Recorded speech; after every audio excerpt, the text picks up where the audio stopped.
Hey, what's up, everybody? True Boxing here. Thank you for coming back to get hit with the truth. So today we are doing the what's next on the undefeated, unified, lineal, reigning heavyweight champion of the world, Oleksandr Usyk, following his more convincing 12-round unanimous decision over Tyson Fury in their mandated rematch that took place last weekend, December 21st, on DAZN pay-per-view.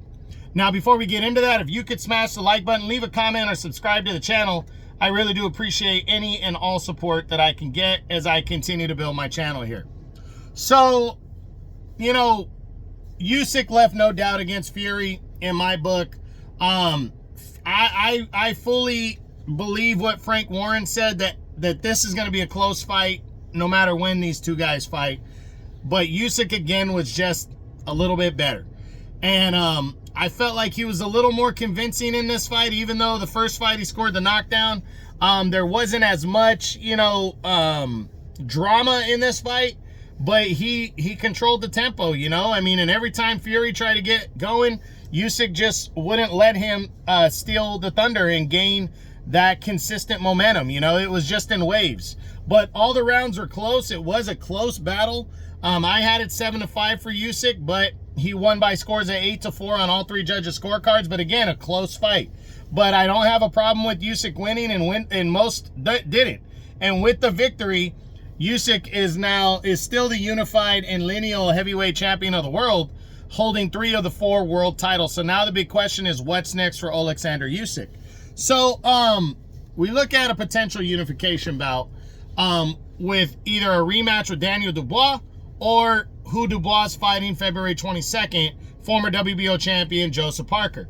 Is that in the books? And it is. We know it is. Actually, Joseph Parker is the interim WBO champion, so that would clear up a technical mandatory right there if Parker were to pull off the upset over Dubois, and Dubois might take the interim belt and be able to do that. My personal opinion is Usyk is looking at that winner. He's likely going to fight that winner in 2025.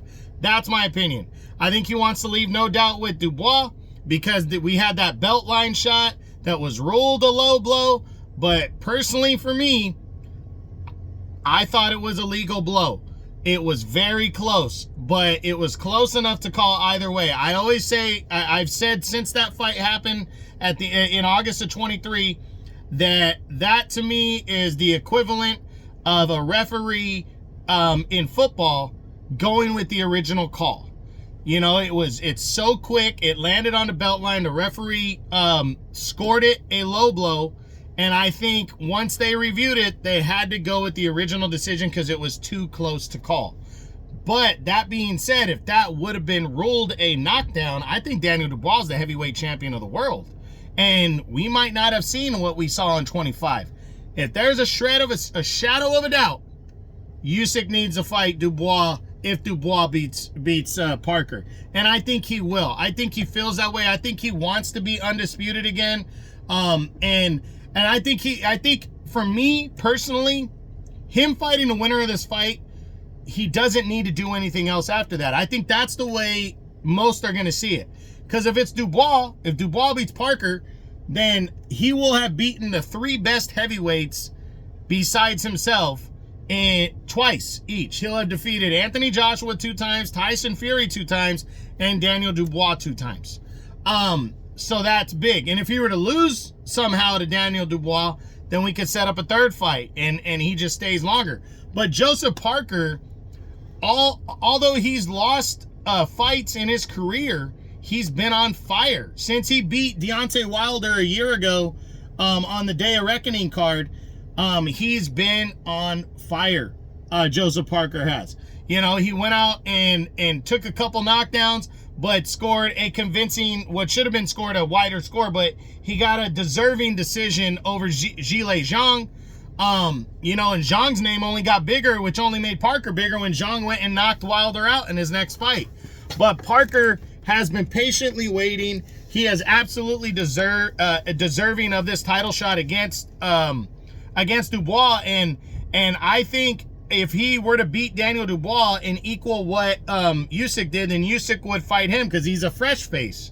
So Usyk can beat him, leave no doubt, and he's still the champ. So unification, I think, is absolutely possible for Oleksandr Usyk next. Now, any other contenders besides him, I'll run through the list and see real quick. I mean, you have the regular champion, which is now Kubrat Pulev. Usyk's the WBA. I don't think the WBA is gonna mandate Usyk to fight him, and I don't think Usyk would fight him either way. I think he'd give up a belt before fighting Pulev. It would make no sense. Again, Joseph Parker is his interim champion in the WBO, so he could, which makes him the mandatory. Parker's fighting Dubois, so that basically would clear up that one right there. And then you have the guys that are fighting to become mandatories. I think Ajit Kabayel is fighting Zhilei Zhang to become mandatory in the WBC, essentially. The WBC interim title's on the line in that fight. And then I believe Martin Bakole was originally, he's looking for an opponent to become the mandatory challenger. I think they ordered Bakole and Efe Ajagba to fight to become mandatory challenger in the IBF. So Usyk's got time on the IBF side of things. Well, he's not the IBF champion though, so I take that back. I'm sorry, I was still under the impression he was undisputed. But looking at other opponents, Martin Bakole does not deserve this fight yet. Not a big fight. Frank Sanchez is a no. Efe Ajagba is fighting to become mandatory. Anthony Joshua, he's already defeated twice. Filip Hrgovic, no, he lost to Daniel Dubois. Derek Chisora, no, because he already beat Chisora, and Chisora's at the end of his career. Fabio Wardley and Otto Wallen, not big names, no way. A third fight with Tyson Fury, no. A rematch with Michael Hunter, a guy he beat at cruiserweight. Hunter hasn't done anything as a heavyweight, not really.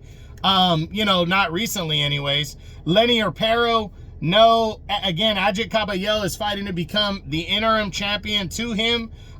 Maybe that fight, if Ajit Kabayel were to upset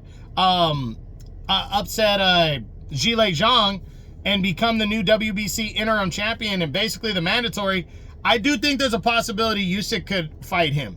I do. Outside possibility, I think Usyk would go in a different direction, but you never know. Again, I already said no to Fabio Wardley. Zhilei Zhang. If Zhilei Zhang were to if he were to beat Ajit Kabayel and become the WBC interim champion, I really think, especially if like Joseph Parker were to lose to Daniel Dubois, I could see Usyk going in the Zhilei Zhang direction, because Zhang's a big name. He's a big name. He's got a big punch. I think the fight would sell, but I still think he would favor the fight with what's his name more, with the winner of Dubois and Parker more. Outside of that, I mean, Lawrence Okoli is a no. Any other guys that are ranked in the top 10 there? No. And then I just don't see any other big names that really would jump out to Oleksandr Usyk. So for me, I really believe it's going to be unification against the winner of Parker and Dubois. And if it's not that, there's potential of the winner of Kabayel and Zhilei Zhang for the WBC interim belt. But I really wholeheartedly believe Oleksandr Usyk will return and fight the winner of Dubois and Parker to clear up a mandatory in the WBO, but also to become undisputed again and leave no doubt and retire, and not, leave the division at some point as the undisputed champion. So that's it. That's what I got. That's my what's next on reigning, undefeated, unified, and lineal heavyweight champion of the world, Oleksandr Usyk, following his impressive 12-round unanimous decision over Tyson Fury in their rematch, as he remains undefeated and unified champ. I hope you enjoyed the video. If you did, smash the like button, leave a comment, or subscribe to the channel. I appreciate any and all support. This is True Boxing. You've been hit with the truth.